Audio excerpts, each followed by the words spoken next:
first time I've plucked my eyebrows in like 4 weeks. 1, 2, 3, 4. Late Night with Liz, Late Night with Liz, talking about the opera biz, it's Liz! Welcome once again to Late Night with Liz. I'm your host, Liz Sutphen, and 1 month in, I guess we're still here. It's been a busy week for me. The Dallas Opera Network met with its full roster for the first time, and I learned that some of you think this influx of original content has been diluting the opera brand. Fortunately, I have some feelings about that too. Snow got the beat. I got home.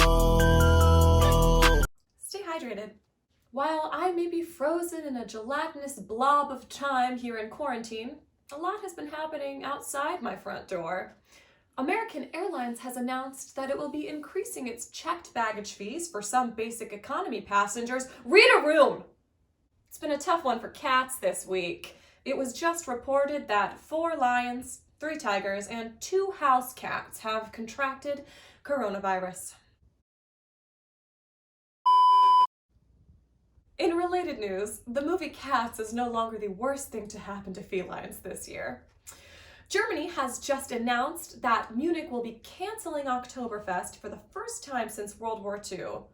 Joke's on them though, because at the world's current rate of quarren drinking, there won't be any beer left come October. And that's a quarren fact. Fortunately for us tonight, Bavaria is sharing something even more iconic than its most famous export. Soprano Julia Bullock is joining us all the way from her home in Munich. She is a powerhouse artist and an all-around inspiration. So get comfy, all you cool cats and kittens. Let's have some fun.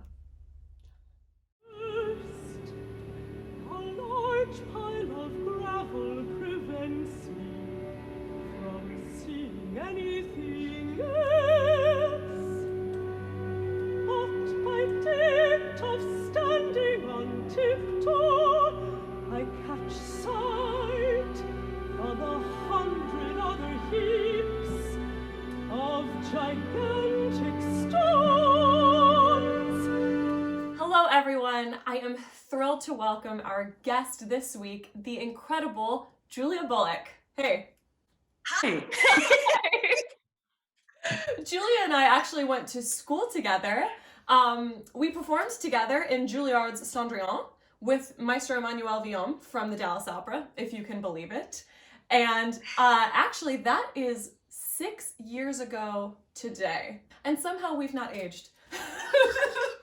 So Julia, where are you? How are you? Who are you with? I am in Munich. I am doing well, actually. I was feeling a little sad, and I hate to say sorry for myself because I think we all have these. We're all processing this in different ways, but I'm actually feeling just so grateful for where I am and the city that I'm living in, and also that I'm in a safe home environment, which I can't say for everyone in the world. And I'm with my husband. Wonderful. And he's lovely. I'm thrilled that you're safe. I feel similarly, if I'm gonna be honest. And it's a very complicated time. What were you doing just before this all happened?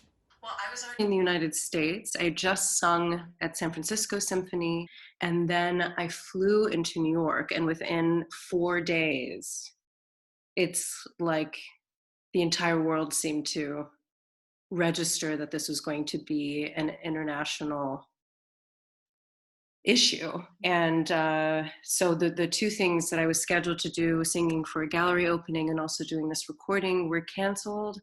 And I booked my flight to arrive at the exact same hour as my husband, because I just didn't want to be caught I didn't want us to be caught in separate places, or for us to be quarantined in separate places. We are not with our loved ones so often. And now we find that it's important to get back to them. And it helps us find what's really important. People have referred to you as the voice of a new generation. And I love that for you. You're the voice of a new generation. So what do you think, as we navigate this, will define our industry in that next generation? I don't know about the next generation, and I don't view myself as the voice of this generation either. I am doing my job, I hope, as like consciously as possible. What I feel is exciting about this time, a little frightening, but also very exciting about this time, is that we're getting a chance to look at what is happening in the United States when it comes to the art scene versus what is happening in Germany, for example. Okay. Germany has a lot of governmental support, and so even for people who are out of a job, there is a certain guarantee for, and just general appreciation and assumption that what you're doing as an artist is something that is necessary. Mm-hmm.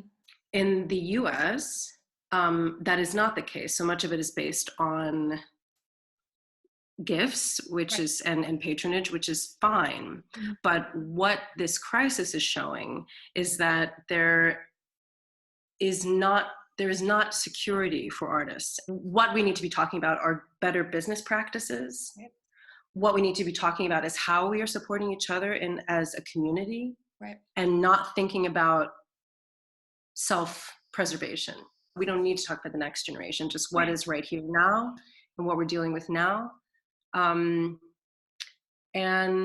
I'm hoping that we will actually have a chance to educate ourselves and really start acknowledging our entire community as something that we all also value and no longer like competing for space. Oh, that just tickled me, because I think a big problem that we have is that we have been in such competition with each other, and it's giving us an opportunity to work in concert with one another instead of trying to tear each other down.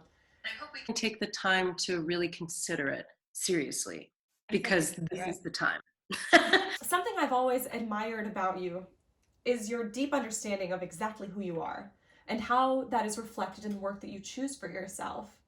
And now that we have this unprecedented time to think about that, what would you say to those people who are trying to find that in themselves? That is not an easy question to answer succinctly.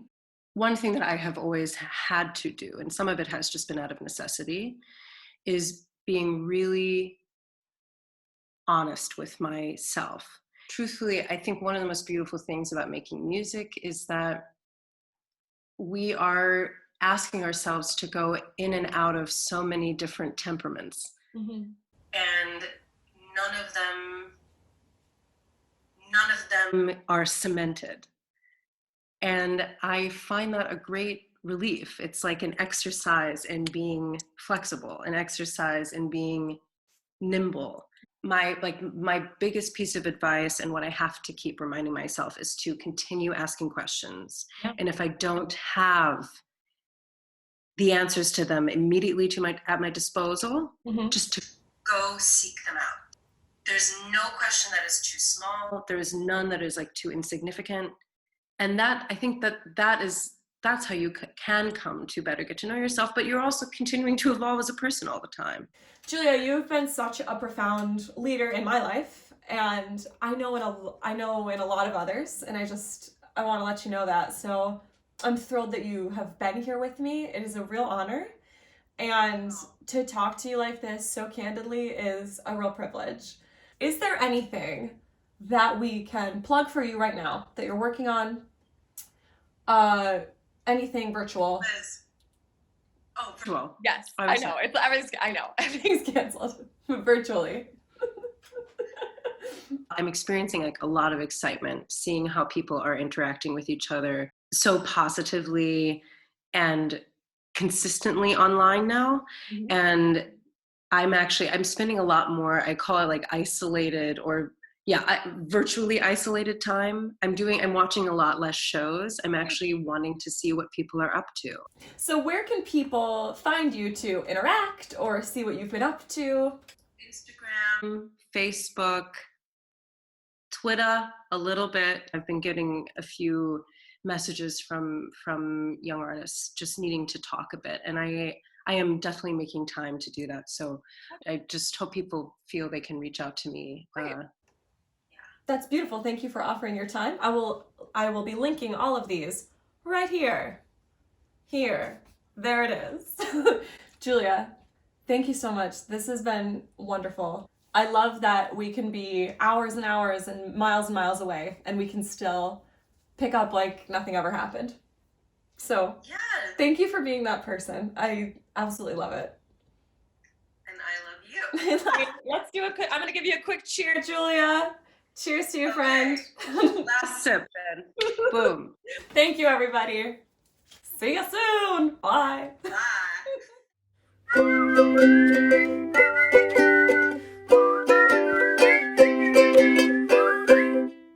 And now for our newest segment here at Late Night with Liz.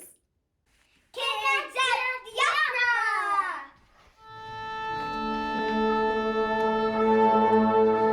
Hi, I'm Andrew, and this is my sister, Susanna. I'm Susanna.